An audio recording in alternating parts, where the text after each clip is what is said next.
من يهده الله فلا مضل له ومن يضلل فلا هادي له أشهد أن لا إله إلا الله وحده لا شريك له وأشهد أن محمدًا عبده ورسوله أرسله بالحق بشيرًا ونذيرًا وداعيًا إلى الله بإذنه وسراجًا منيرًا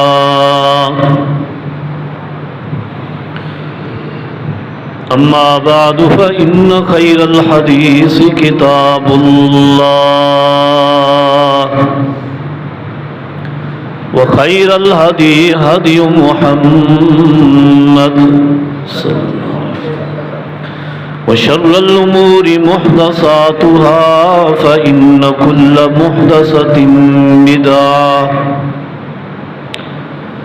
فإن كل بدعة ضلالة وكل ضلالة في النار من يطع الله ورسوله فقد رشد واهتدى ومن يعص الله ورسوله فقد ضل وغوى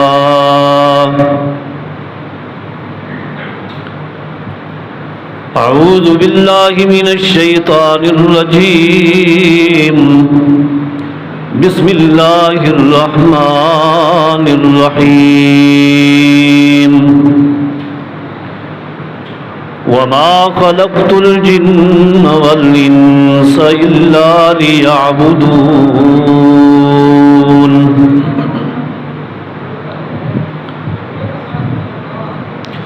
مختصر حمد و ثنا اور درود و سلام کے بعد دعا گو ہوں کہ اللہ رب کریم مجھے حق گوئی کی توفیق عطا فرمائے۔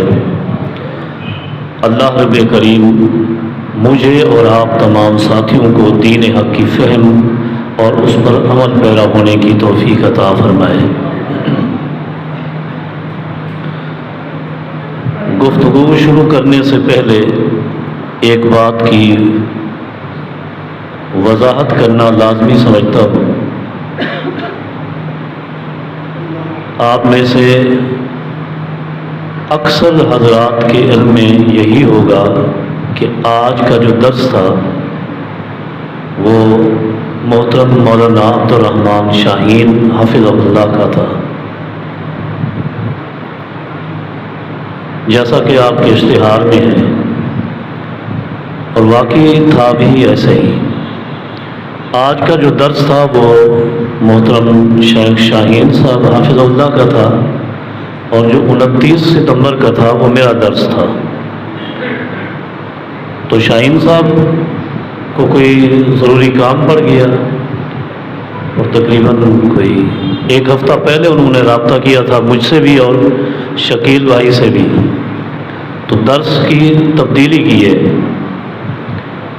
انشاءاللہ العزیز آنے والا جو جمعہ ہے یعنی 29 ستمبر کا جو میرا درس تھا،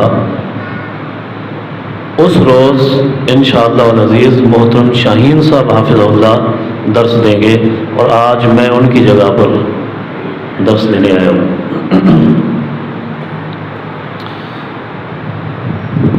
قرآن کریم کا ایک مختصر سا مقام میں نے آپ حضرات کے سامنے تلاوت کیا ہے۔ اللہ رب کریم سمجھنے اور سمجھانے کی توفیق کے ساتھ ساتھ عملی زندگی میں ہمیں اس کو لانے کی توفیق عطا فرمائے۔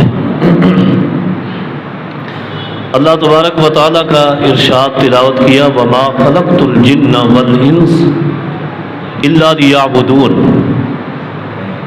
اللہ پاک فرماتے ہیں میں نے جنوں کو اور انسانوں کو تخلیق فرمایا ہے، پیدا فرمایا ہے، ان کی تخلیق کا اور پیدائش کا ایک مقصد بھی رکھا ہے، اور وہ مقصد کیا ہے؟ الا لیعبدون، کہ وہ میری ہی عبادت کریں۔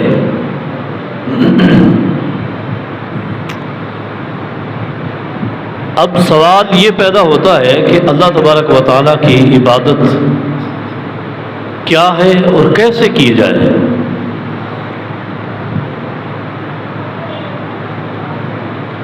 اس کا مختصر سا جواب یہ ہے کہ ہر وہ عمل، ہر وہ کام، ہر وہ قول و وظیفہ جس کی بنیاد اللہ رب کریم کی اطاعت اور فرما برداری ہے، اس کو عبادت کہتے ہیں۔ اللہ تبارک و تعالیٰ کی اطاعت، اللہ تبارک و تعالیٰ کی فرما برداری، یہ اساس ہے عبادات کی۔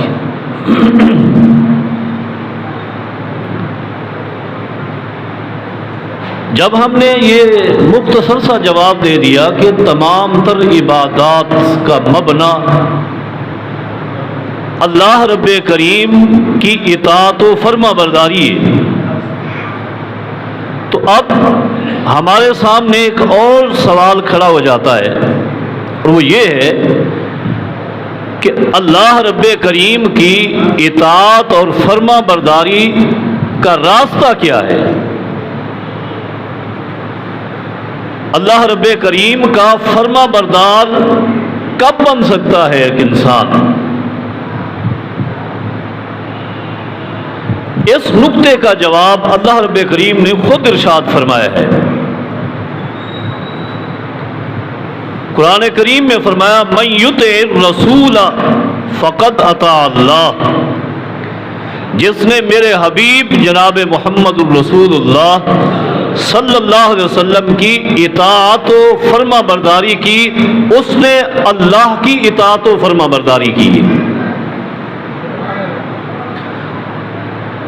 عبادات کا مبنا اللہ تعالیٰ کی اطاعت اور فرما برداری، اللہ تبارک و تعالیٰ کی اطاعت و فرما برداری کا راستہ محمد الرسول اللہ صلی اللہ علیہ وسلم کی اطاعت و فرما برداری کا نام ہے۔ اور پوری کائنات کی ہدایت کا مبنا، پوری کائنات کی ہدایت کی اساس اور بنیاد صرف اور صرف ایک ہی ہے، اور وہ ہے محمد مصطفیٰ کی اطاعت و فرما برداری صلی اللہ علیہ وسلم۔ کیوں؟ اللہ رب کریم نے فرمایا ان تطیعوہ تہتدوا، کائنات کے لوگوں اگر تم نے میرے اس رسول صلی اللہ علیہ وسلم کی اطاعت کر لی، تہتدوا، تو پھر تم ہدایت پا جاؤ گے۔ یعنی اللہ رب کریم نے دو ٹوک انداز میں فرما دیا کہ میں نے پوری کائنات میں صرف ایک ہستی ایسی پیدا کی ہے کہ اس کی اطاعت و فرما برداری کرو گے تو ہدایت پاؤ گے، اس کے علاوہ میں نے کوئی اور ہستی ایسی پیدا نہیں کی کہ اس کی بھی اطاعت کر لی، فرما برداری کر لی تو ہو سکتا ہے ہدایت مل جائے۔ نہیں، وضاحت فرما دی ان تطیعوہ، صرف اسی کی ہی اطاعت کرو گے، تہتدوا، تو ہدایت پاؤ گے۔ کیوں؟ اس لیے کہ اس کی اطاعت و فرما برداری ایسا عالی شان اور ایسا عظیم عمل ہے کہ جو خود اللہ کی اطاعت و فرما برداری ہے۔ اچھا، یہاں رک کر ہم ایک اور پہلو دیکھتے ہیں۔ ایک انسانی فطرت ہے، انسانی ذہن ہے، مزاج ہے کہ انسان اطاعت و فرما برداری کرتا کس کی ہے؟ ہر شخص کی فرما برداری تو نہیں کرتا۔ دنیاوی معاملات میں بھی ایک انسان ہر شخص کی فرما برداری نہیں کرتا. کبھی کسی نے اپنے دشمن کی فرما برداری کی ہے؟ نہیں کرتا. فرما برداری کی کوشش کرتا ہے کس کی؟ اپنے دوست کی، اپنے محبوب کی، جس کے ساتھ اس کی محبت وابستہ ہے، اس کی اطاعت کرتا ہے، اس کی فرما برداری کرتا ہے، جس کے ساتھ اس کی محبت وابستہ ہے. تو یہاں یہ بھی پتا چلا کہ اللہ کی اطاعت کے لیے جیسے اللہ کے رسول صلی اللہ علیہ وسلم کی اطاعت اور فرما برداری ضروری ہے، بالکل اسی طرح اللہ رب کریم کی اطاعت و فرما برداری کرنے کے لیے اللہ رب کریم سے محبت بھی ہونی چاہیے. اللہ سے محبت ہوگی تو اللہ کی فرما برداری ہوگی. جسے رب کے ساتھ، اپنے خالق و مالک کے ساتھ محبت نہیں، پیار نہیں، تو اپنے خالق و مالک کی اطاعت و فرما برداری بھی نہیں کر سکتا. رب کی عبادت کے لیے، رب کی عبادت کے لیے، چونکہ اللہ نے کائنات انسانی کو اپنی عبادت کے لیے بنایا، اس کی عبادت کے لیے اس کی اطاعت ضروری، اور اس اللہ کی اطاعت کے لیے اس کے پیغمبر جناب محمد الرسول اللہ صلی اللہ علیہ وسلم کی اطاعت ضروری، اور اس اللہ کے ساتھ اس انسان کا محبت کرنا بھی ضروری. میں بار بار دہرا رہا ہوں تاکہ آپ کو ذہن نشین ہو جائے. اللہ کی اطاعت و فرما برداری کب ہوگی؟ جب اس کے رسول صلی اللہ علیہ وسلم کی اطاعت و فرما برداری ہوگی. اور دوسرے نمبر پر اللہ کی فرما برداری جب ہوگی جب اللہ رب کریم کے ساتھ اخلاص کے ساتھ محبت ہوگی. اللہ کے ساتھ محبت ہوگی. اللہ کی محبت کا طریق کیا ہے؟ اللہ رب کریم کی اطاعت و فرما برداری کا راستہ ہم نے ایک تلاش کیا، وہ ہے اس کے حبیب کی اطاعت. اب اللہ رب کریم سے محبت کرنی تو اس محبت کا بھی کوئی راستہ ہے، اللہ کے ساتھ محبت کرنے کا بھی کوئی راستہ ہے. جی ہاں، ایک راستہ ہے. وہ کیا ہے؟ فرمایا قل ان کنتم تحبون اللہ فاتبعونی یحببکم اللہ ویغفر لکم ذنوبکم واللہ غفور الرحیم. کائنات والو، اگر تم یہ چاہتے ہو کہ اللہ کی فرما برداری یوں کریں کہ رب کے ساتھ ہمیں محبت بھی ہو، ان کنتم تحبون اللہ، تو پھر اس محبت کا صرف اور صرف ایک ہی طریق ہے، ایک ہی راستہ ہے. وہ راستہ یہ ہے کہ میرے پیغمبر انہیں فرما دیں فاتبعونی، میرے حبیب کی اتباع کر لو. پھر محبت تمہیں نہیں کرنی پڑے گی، یحببکم اللہ، وہ اللہ خود تم سے محبت فرمائے گا. وَيَغْفِرْ لَكُمْ ذُنُوبَكُمْ، اللہ تمہارے پچھلے گناہوں کو بھی معاف فرما دے گا.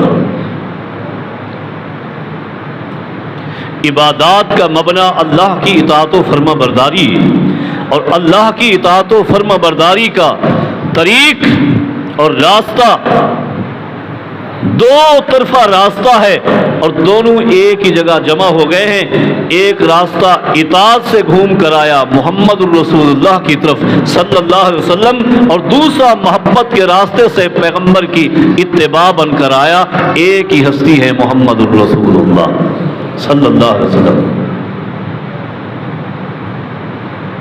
گویا ہر وہ عمل، ہر وہ کام، ہر وہ فعل، ہر وہ قول اللہ کی عبادت بنے گا جو رسول اکرم صلی اللہ علیہ وسلم کی اطاعت پر ہے، رسول اکرم صلی اللہ علیہ وسلم کی اتباع میں ہے.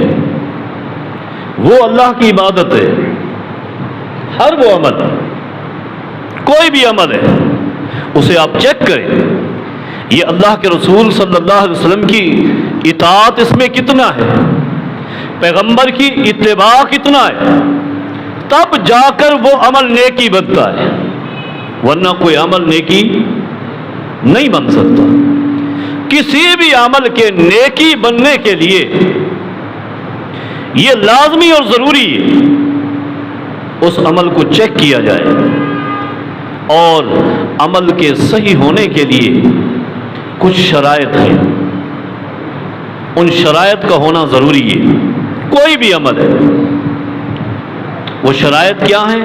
نمبر 1، یہ عمل جو ہم کر رہے ہیں اس کا سبب کیا ہے، اس عمل کی وجہ کیا ہے۔ نمبر 2، یہ عمل جو ہم کر رہے ہیں یہ عمل عبادت کی کس قسم سے تعلق رکھتا ہے، یہ کون سی جنس سے ہے۔ اور نمبر 3، اس عمل کی کیفیت کیا ہے، اس عمل کی کیفیت کی دلیل کیا ہے۔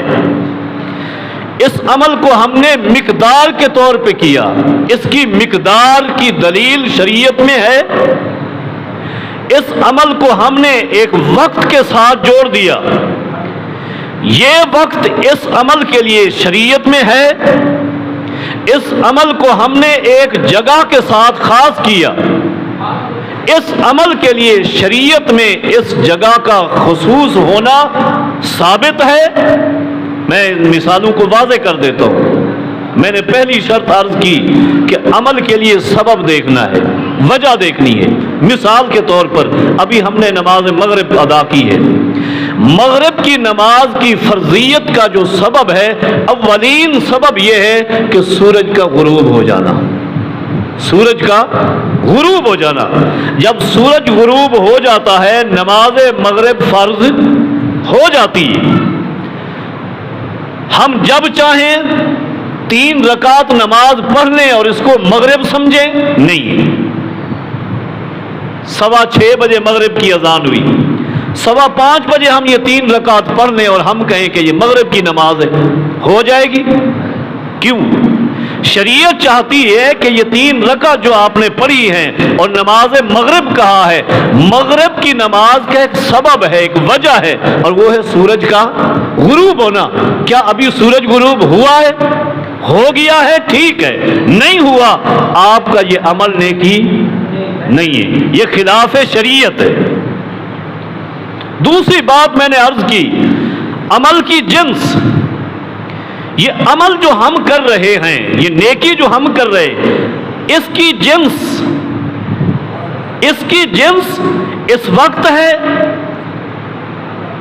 مثال وہی وقت لے لیتے ہیں، سورج غروب ہوا، ایک عبادت کا ٹائم ہوا، اور وہ عبادت کیا ہے؟ نماز مغرب۔